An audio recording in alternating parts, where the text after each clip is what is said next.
आई, आज तुला प्रिय असंही लिहू शकत नाही, कारण आज माझ्या मनात प्रेमापेक्षा जास्त वेदना आहेत. आई, तुझ्या कुशीत डोकं ठेवलं की सगळ्या जगाची भीती संपायची. आजही तुझ्या समोर उभा राहिलो की माझ्या आतला मुलगा रडायला लागतो, पण आता मी रडू शकत नाही. आई, मी 2 प्रेमांमध्ये अडकलोय आणि दोन्ही मला उडतायत.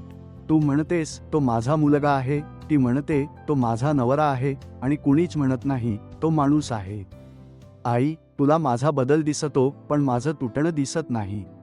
तुला वाटतं मी दूर गेलो, पण खरं सांगू का, मी रोज स्वतःपासून दूर जातोय. तू म्हणतेस आमच्या काळी असं नव्हतं, पण आई, त्या काळात मुलांचे अश्रू इतके एकटे नव्हते. आई, मी तुला दुखावलं असेल तर माफ कर, पण विश्वास ठेव, मी स्वतःलाच रोज जखमी करतोय.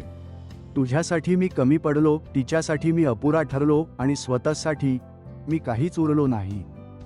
आई, कधी कधी वाटतं मी पुन्हा लहान व्हावं, जिथे जगणं सोपं होतं आणि प्रेमाला अटी नव्हत्या.